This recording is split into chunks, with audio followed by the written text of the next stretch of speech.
In The Mandalorian, Season 2, Episode 3, we meet a new familiar face. And if you don't want to know who it is, then this is your spoiler warning.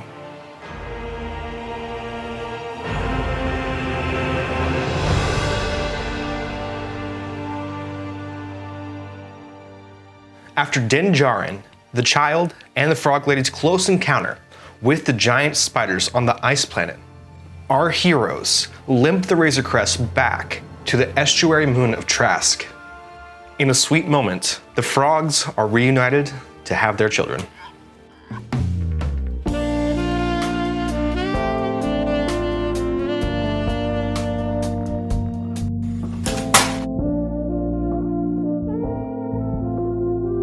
After finally finishing the job of delivering the Frog Lady back to the estuary moon of Trask, Dyn Jarren continues on his main quest of finding more Mandalorians. And boy does he find them. After Dyn boards a fishing boat filled with Quarrens who promise to take him to other Mandalorians, he's double-crossed as the child is plunged into the ship's hull, being fed to a mama Quarren. Dyn jumps in to try to save him, and things are looking bleak. But that's when it's revealed that Bo-Katan and other Mandalorians are here to save the day. This was a big shock to many of us who watched the series, as the last time we saw Bo-Katan was in the Clone Wars, and never in real life. One of the cool things is that Katee Sackhoff, the actor who played Bo-Katan in the animated Clone Wars series, is the same actress who is playing her in the Mandalorian live-action series. So Bo-Katan and her Mandalorian friends rescue Dyn and the child from the Mama Quarren. Dyn is very thankful, but then he gets another shock as all three remove their helmets. Hey, get off! Please say it's Flynn and Lisa. Ladies and gentlemen, make some noise! Dyn loses his mind, at one point even believing that they aren't even Mandalorians. But quickly they correct him, saying that he's nothing but a religious zealot. There is only one way, the way of the Mandalore. You do not know the way. Do you know the way? Dyn, being both offended and sensitive, jets away with the child. But once making it back to port, he needs help again as more Quarrens come to beat him up and possibly even kill him. So, Bo-Katan does what she does best, and makes him an offer he can't refuse. The deal is, if Dyn can help Bo-Katan take down an Imperial weapons transport, then she will take him to a Jedi. Anger is not the way of the Jedi! But, as always, things don't go to plan. As Dyn finds out during the job that not only do they want to take down the weapons transport, but they want to capture it. And why do they want to capture the ship?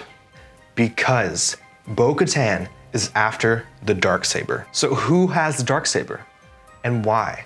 So from Season 1, Episode 8, we know that Moff Gideon has the Darksaber. But what does he want to do with it? Well, for those who don't know, the Darksaber is a mythical weapon, an ancient Jedi lightsaber. And it is the mythical weapon that in theory could unite all of Mandalore. So from this, it's clear that Bo-Katan wants it in order to unite all the Mandalorians across the galaxy, and possibly to even reclaim Mandalore from the Empire and from the Republic. During the Clone Wars, Mandalore used to operate as an independent between the Republic and the Confederacy.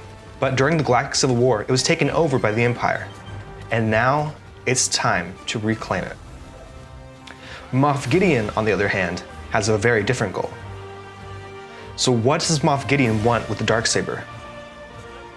Moff Gideon is an Imperial loyalist. A Moff in the Empire is someone of great rank and power. Many people fear him, and for good reason. Moff Gideon kills Werner Herzog's character, the Client. One interesting thing is Moff Gideon's interest in the child. Clearly, he has a great interest in the child and in the Darksaber. But what does he want to do with it?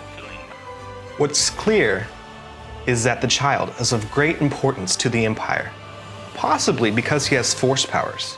And with the Darksaber, Could it be that the Grand Moff is interested in the power of the Jedi and the Sith? Now, I'm not saying that the Grand Moff wants to become a Sith, but he does understand that those at the top of the Empire, the Emperor and Darth Vader, both were Force sensitive and both carried lightsabers. And this would make sense, being that there are still Jedi who are alive after Return of the Jedi, besides Luke. So what other Jedi are alive after Return of the Jedi? In one of the last major twists of the episode, Bo-Katan name drops one of the most important and interesting characters of the Star Wars series so far. And if you don't want to know, this is a great time to watch one of my other videos. In the very last moments of Season 2, Episode 3, Bo-Katan name drops that Dyn Jarren should take the child to Ahsoka Tano. What does this mean for the series? This will have big implications on the entire series. It's been rumored for months now that Rosario Dawson is going to be playing Ahsoka Tano, but we have not yet seen her in person. Now, and most likely in the next episode, Dyn Jarren will meet Ahsoka Tano in person. Why is this important, and who is she? Well, for those who don't know, Ahsoka Tano was Anakin's Padawan during the Clone Wars series, meaning that she is one of the most powerful Jedi in the entire galaxy. And up to this point, she's only been in animated series like the Clone Wars and Rebels. And as we know from Rebels, she even survived a lightsaber duel with Darth Vader. Given she did have a little bit of help, but that's besides the point. So what does Ahsoka Tano's return mean for the Mandalorian? Well, for Dyn Jarren, it means that he will be meeting a real Jedi, which up to this point he's just heard about in stories. In fact, Dyn's first experience with the Force was from the child, helping him survive against the Mudhorn's attack. And for Ahsoka, this will be a huge shock.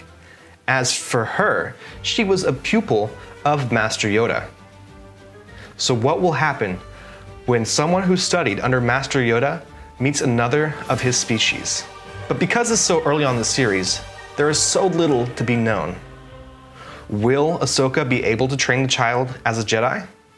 Will she want to raise him, or will Dyn Jarren become the child's father figure?